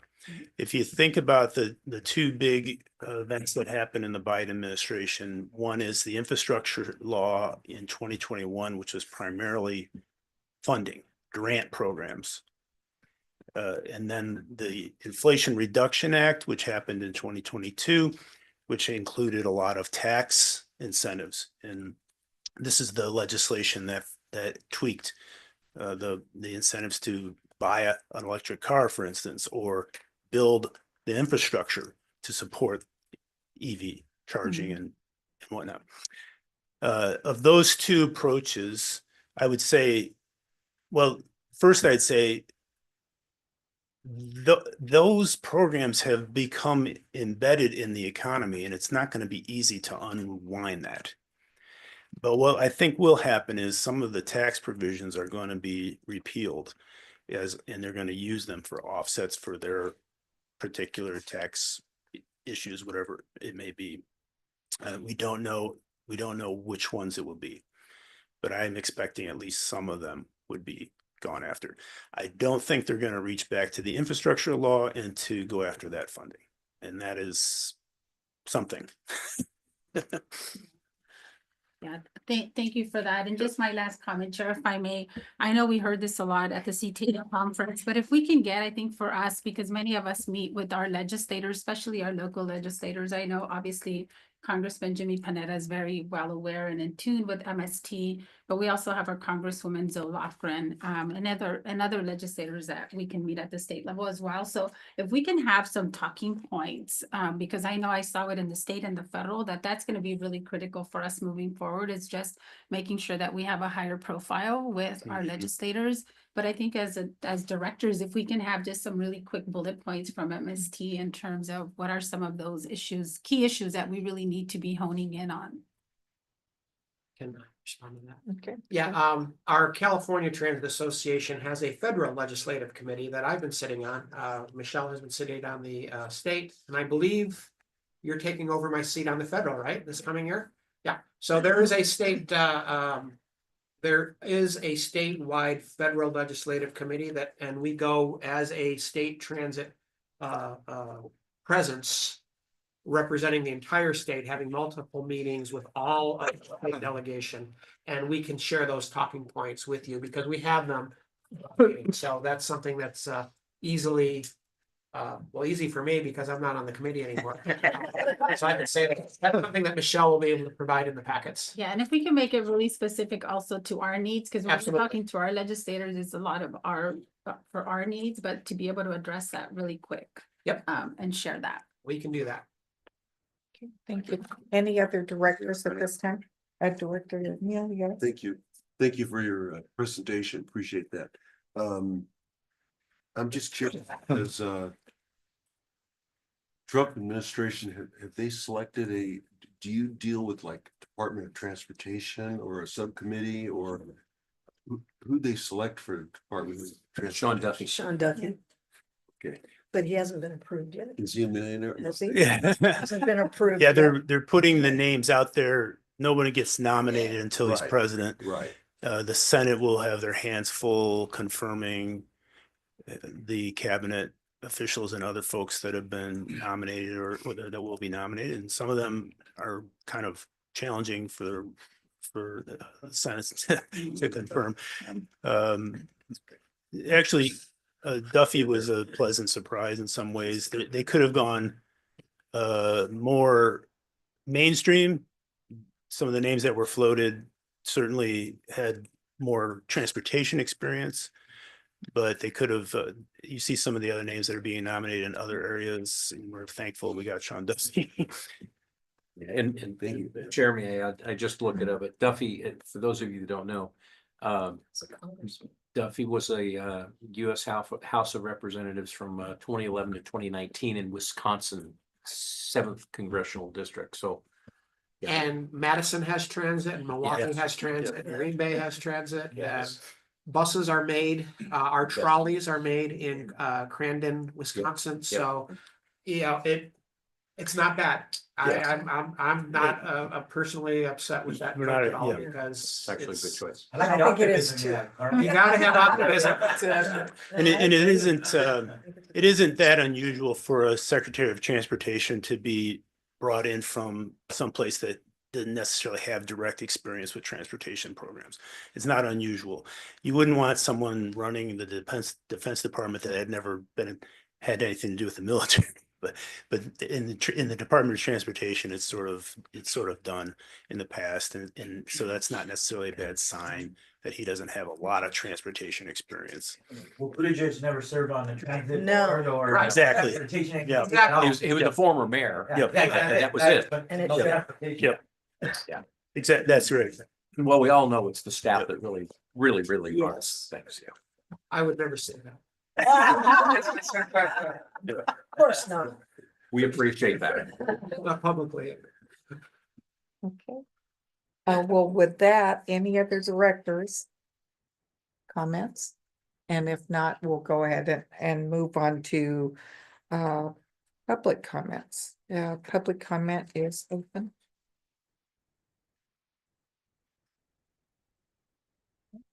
I'll move forward. Second, we'll go ahead and close public comment. There is a recommendation is a staff for approval. We have a motion and a second. from Motion from Alejo, second from Alejo. Pitcher. Look, look. Oh, Labarge. Oh, I haven't seen anything. I just heard it. I don't Sorry. even try. This is your chance. I don't Okay, try it's your either. chance. It's. Okay, motion by Alejo, second by Labarge. My All- apologies. All in favor, please say aye. Aye. Any noes or abstentions? Motion carries. Thank you, directors and members of the public. We will move on to the next item, and that is 5.3. This is on page 53 in your Yeah. agenda, draft January 2025 strategic planning workshop agenda. Yeah, Carl? no specific action is necessary. I just want to let you know, these are the items, if you look, this is like a draft agenda.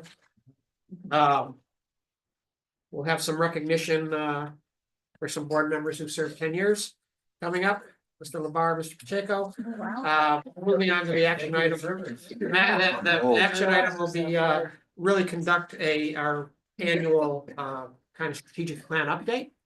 And these are some of the items that have, come up. Really, if you look at item Bs 1 through 6, I think that's where your board is most, interested in, and where we want to have some discussion and some direction from the board as we start to put together our plans for the coming fiscal year, budgeting and action plans to support that. So one thing that's not on here that maybe we could have a little discussion about is this fiscal year also wraps up the last board facilitated 4-year strategic plan. So we're due for another facilitated strategic workshop sometime, I think, in the first half of 2025 before the new fiscal year starts. So, you know, we'll want to talk about that. Last time we did it all under COVID, and it was all done remotely, and we had a guy from Utah who did it, who I think did a nice job. Good job. But, you know, will we want to do that remotely? And give some thoughts for those of you who are on the board. Maybe we'll have a brief discussion on what your thoughts are on that longer term 4-year planning process. Do we want to repeat that process or not? Other than that, contactless fare payment transition, new fare discount categories, zero emission bus transition, the ops committee heard a report on that. We are in the process of looking at our contract service provider, MV, and we're out to bid for that, and maybe some changes coming. You'll hear more about where we stand with that. You heard some reports earlier this year about the costs of upgrading all of our bus stops to become ADA compatible, and what would our costs be and what would the plan be for that. And then an update on our excess properties. You just heard talks about surplus land agreement legislation coming up, and it's come up throughout the year, some surplus properties that we have and other agencies who may or may not be interested in them. And then a board code of conduct policy and operating procedures. Something that we lack that we've seen at other conferences, other boards have put together, and we think that we should have one for this board. And so there's been some work done at the request of your board. Adopted a subcommittee was put together, and we'll have a work product to share with you at the January workshop to determine to bring back at a later date for adoption if so required. So that is what we have on tap for the January board meeting. It would be no committee meeting. We would start at 9 and finish by noon. That would be the goal. So it'd be a 9 till noon meeting that will be mostly this workshop, unless an item that comes up of urgency that we have to throw onto the agenda quickly to start with. But we really try to just have a workshop for you in January. That concludes this item. We'd be happy to hear any comments. Director LeVar. So I guess since this is a 2-year strategic plan, I didn't see something regarding the extension of our sales tax. So wouldn't that be part of that discussion, and then we can authorize if that's something that we wanted to move forward, so we have plenty of lead time? Yeah, I think when we gave you the Measure Q update in May of this year, that was enough. Yeah, I think you gave us direction on that, and that's what we're moving forward with the legislation. And then the direction was to continue to poll and report back to you. Monitor and So report back. if you all want us to come back to that, staff feels clear on the direction. No, These no, are the no. things that we think we need more direction in.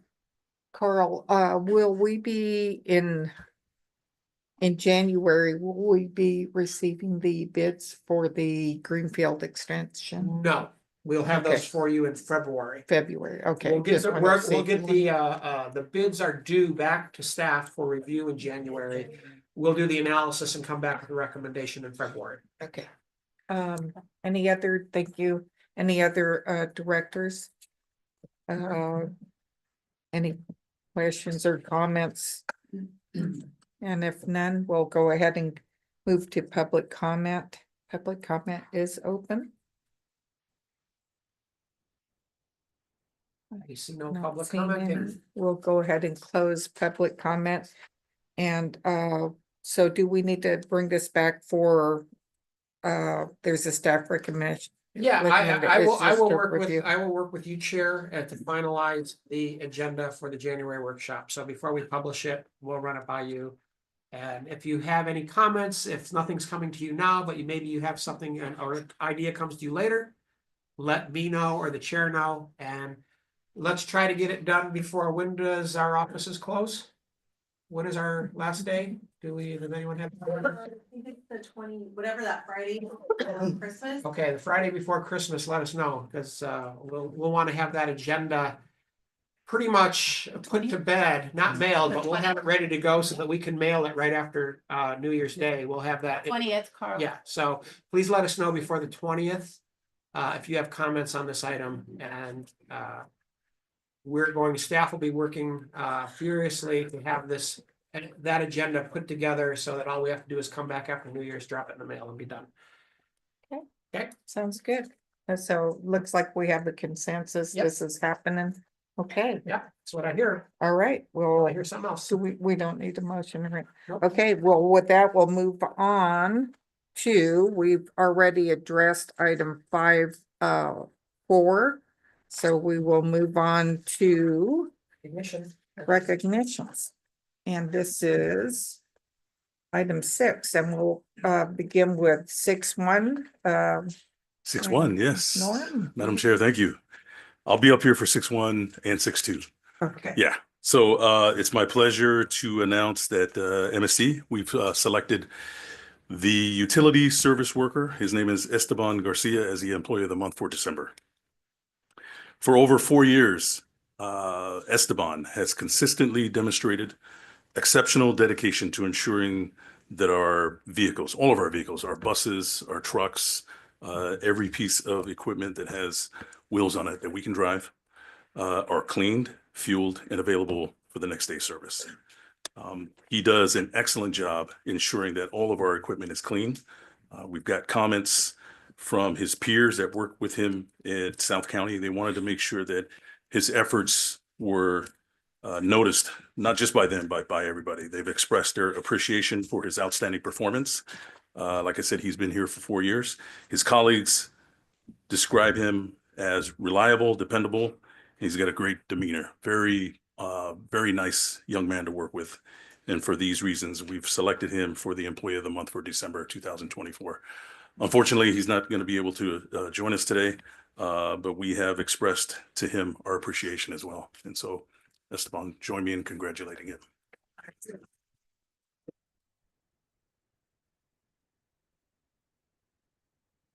Six two. All right, 6.2. Richard Higoy. He's spending his 25th year with MST this year. So back in November of 1999, we hired him, and he began, just like Esteban, working on the fuel island, fueling and parking our buses, making sure that they're clean and ready to go for the next day. Throughout his 25-year tenure with MST, he was promoted into the facility department, where he currently works now as a technician 2. So he was also promoted several times. He's a hard worker. His attendance and his safety record are excellent. Excellent. He's an example to other MST employees, and we congratulate him for that. I got a little quote here from his manager. He said that he's been able to work with Richard for the last 25 years as well. And he's made a long-lasting impression and a long-lasting impact on him and the other people that he works with. And then he wanted to say that his contributions are invaluable, both to the department and then to MST as a whole. So 25 years of service for Mr. Richard Higoy.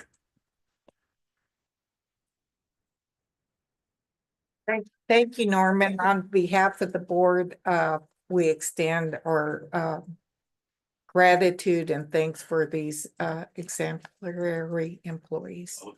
Thank you. With that, we'll move on to the next item, 6.3, and MST Administrative Peer Recognition. Can we have Kelly? Good. It's almost afternoon, board. Kelly Halkin, Chief Human Resources Officer. I'm here to present to you our Peers of the Year Award. This is our third new employee recognition program that we implemented this year. And this is solely based on the employees recognizing each other. So how this new award worked was the coach operators would nominate coach operators they felt went above and beyond, and the maintenance personnel nominated their own maintenance people, and the admin group nominated their own individuals to be recognized. And then that happened the whole month of October. And then the first 2.5 weeks of November, we put all the nominated individuals to be voted on to all the employees of MST.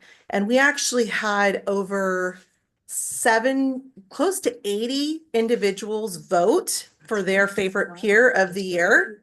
And so I'd like Augie and Courtney and Jesus to get up here and be recognized.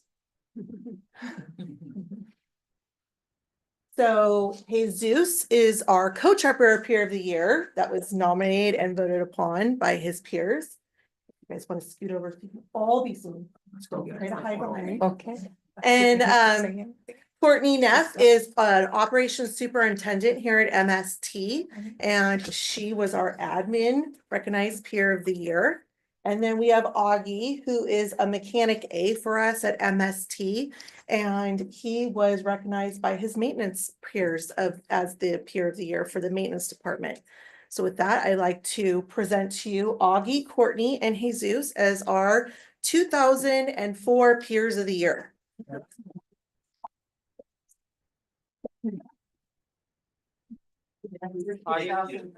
And I'd like to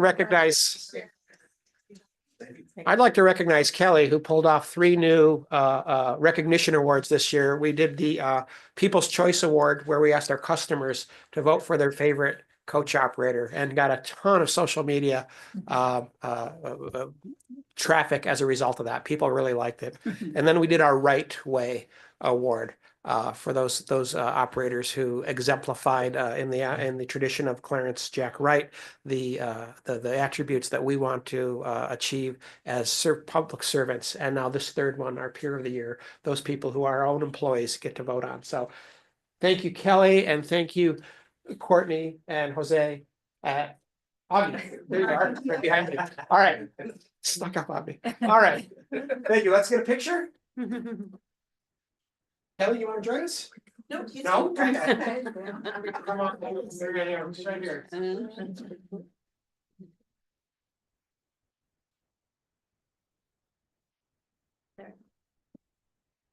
I got my hat.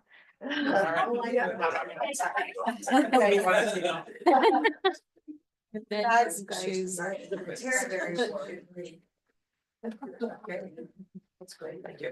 So they can select a gift out of our Harry Berry guide. So that's their award. They get a nice gift of their choosing. So what's important to them. Madam Chair. Yes. Not on this award, but just related to future awards, maybe for our New Year's resolution. I know we originally installed these dividers before we started utilizing our conference room, but if we remove those, we could actually contact the Arts Council of Monterey County, Jack Yatchison. Perhaps paint a nice mural there so that when we do take the photos, we Yeah, show there- work, we have a nice backdrop. Rather than that, it doesn't look as nice, right? But we could do a nice art piece here where all our future employee recognitions, we have a nice backdrop for photos that we put on social media, so. It shouldn't cost very much removing those and the mural wouldn't cost very much either. We'll take a look into that. I appreciate it. Thank you. That's an excellent idea, and I'll be seeing them in a couple days. Yeah. They have a bunch of artists that can do a really Yeah. amazing job. Amazing. Thank you, and thank you to all the employees. With that, we'll move on to item 7, reports and informational items. They do not, the board will receive these files, which do not require action by the board. We have, would you like to go over anything, Carl? They're there for your review. If you have any questions, I'd be happy to answer them. Okay, there were, and we did receive the legislative updates that we kind of went over those. There is a understaffed trip report. There's none. There is one on the DS that I handed out before the meeting because I would like to take care of any loose ends before the end of the year and have that in. I did have that ready at the last meeting. I just forgot it. With that, board reports, comments, and referrals at this time. And yes, Emma. Chair, I just want to go back to, because I know I have a report that I need to submit, so I do have it in writing. I just couldn't print it or I was having issues with my computer. But I will hand it to the board, but just if I can do it verbally really quickly. So I did attend the 59th Annual Conference and Expo of CTA, the California Transit Association, on November 21st through the 22nd in San Jose. So I just want to say, I'm just going to, I attended several workshops. One was proven strategies for developing and sustaining relationships with your legislative delegation. So I wanted to say thank you to Matt Robinson. I don't know if he's still here, but he was the moderator for that session. And he was really good. And a lot of what he talked about, stressing the importance of us really meeting with a lot of the new legislators, especially on the assembly side that are new as well, to get to know them and get to know our stories. And then I also want to say congratulations to all the MST staff who were there and who were part of were presenters or panelists on the workshop. So I just want to say thank you. And also to Michael Laredo, who was there, our city attorney, who was also doing was also part of the panel. So thank you guys for always being represented in these conferences and always making sure that MST has a voice and a presence in the conferences. So a couple of other ones that I attended was a status update on the implementation of the California Zero Emission Regulation. So there's a lot of information there. I gave a couple of highlights, but some of the challenges that they talked about that we're still having, and I think you heard some of that here, was infrastructure improvements, technology funding, and workforce development. So there's still a lot moving forward with how we're going to meet that in terms of compliance, and then attended the CEV safety protocols and strategies. So there was a lot of discussion about thermal events related to zero emission buses for some of the bigger entities and how they're addressing the safety protocols. And then the action to increase demographic diversity in transit maintenance, especially for women in maintenance. Although women make up 47% of the U.S. workforce, only 3/4 of transit workforce is comprised. The 3/4 of the transit workforce is comprised of men, and women represent 5% of the maintenance workforce. So there was a lot of ideas that they gave us in terms of what can be done. I know Carl's already working or has been working on some of those, really improving some of that diversity. So I have a full report for you and I'll give it to you in writing as well, but I wanted to make sure I took care of that before the end of the year. Thank you. And I will just add that it was an excellent conference and that I would encourage any directors when you have a chance to, and you're asked or any interest to please attend these educational conferences. And we had Kuyo, Elisa, Michelle, Emma, who are in the room, and a couple others took transit all the way to San Jose. Took the MST, from the 20 to the 59 to the light rail. to the bus, Great. to the conference, so. Did you say our county council too? I mean, our. He did not, and I did not. I did not, I had to go earlier for a meeting, so. So it was not a weekend. But it was not on a weekend, it was during the week. That is correct. That is correct, yes. Okay, thank you. Any board member referrals for future agendas? I think we've covered that. Just a comment, Yes. just on our interpretation, right? Yeah. And, I want to acknowledge, first of all, it's a very hard job. If everybody's done, having to hear somebody, remember, and then pick the right words to interpret, it's a very hard job. So thank you. Yes. But I would just encourage. But I would encourage, take charge, you know, when we got our Spanish speaking customers, just take charge, get in front, you know? Yeah. But do we also have the audio equipment? So if they would have stayed, it would have taken a lot of time doing the interpretation piece at a time. If we have the equipment, when we do have audience members that decide to stay, and she could be interpreting and not have to spend double the time. We do have it. You do? Okay. Okay, just want to make sure. There was, if we had known more in advance, that was a surprise for us. Yeah. I found out when I saw the crowd in the lobby and found, well, who are you? What's, and it was, so that we weren't, I wasn't given, although I was suspecting because of the conversation you and I had with Right. Chris Lopez last Yeah, week, I knew yeah. something was up. I just didn't know they were coming to the meeting. Yeah. So, Okay. I just want to make sure we're ready, so when those moments come. Yeah. Ready. All right, thanks. Thank you. Sure. Yes. I think I missed the opportunity to make a comment, so may I? I want to highlight, and this is significant because of the partnerships that we see with our residents and how people are placed and how they arrive. I do pre-employment backgrounds for the county of Monterey. There's an individual who is going to become a police dispatcher, and a young lady, Stephanie Hernandez, and her father is an MST bus driver, Roberto Hernandez. And I just wanted to highlight the connection that she's a Salinas kid, Salinas High School, exceptional family, exceptional local that's staying here, went to school here, and is now going to become a county employee and go through a tremendous amount of training. But in doing the background, I just wanted to highlight their family somehow, her parents, mother in agriculture, father an MST driver, and they graduated from high school, which is great. And we typically hear that. She went on from Salinas High School with a 4.0 to Hartnell with a 4.6 and transferred to CSU and B, and where she really disappointed everybody. And she came in with a 3.98. Tremendously smart, gifted, and wonderful person to see her become county communications employee, and congratulations to her parents, who is an employee of MST, Roberto. So I just want to highlight the local connections of hiring local, seeing how well these families struggle to get through to achieve, but we get another example of how it makes such a difference to see an MST driver who is raising his family and doing all the right things, who is our employee.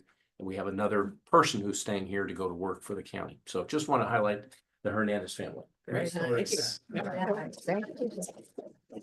And I will ask if any other board members have comments. I'm sorry for jumping over that.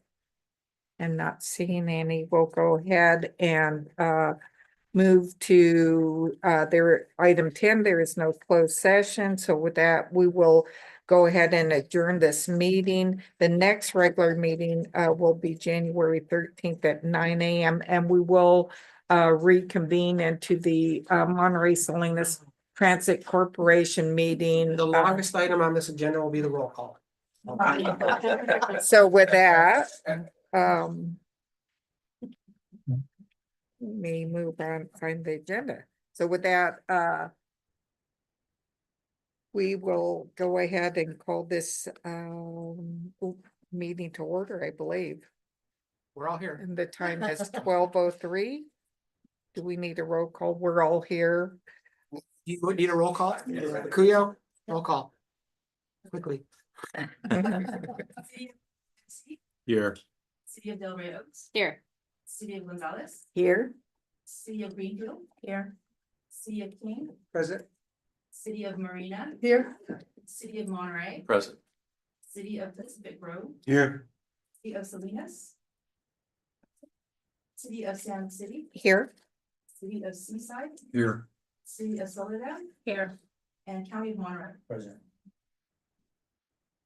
Thank you. With that, we'll move on to public comments on matters not on the agenda. Members of the public may address the board on any matter not on the agenda related to the jurisdiction of MSTC.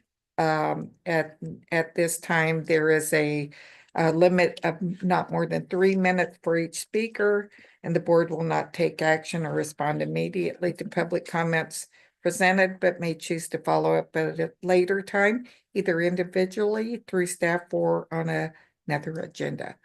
So public comment is open. I see none. And seeing no one, we'll close public comment and we'll move to the item 3, consent agenda. And this is to approve the minutes of the Monterey Salinas Transit Corporation meeting of December 11th, 2023. So moved. And Second. okay, we have a first and a second. I will open public comment. Good job, Michigan. Not seeing anyone via Zoom. We'll close public comment. We have a motion and a second. All those in favors, please say aye. Aye. Any noes or abstention? Motion carries.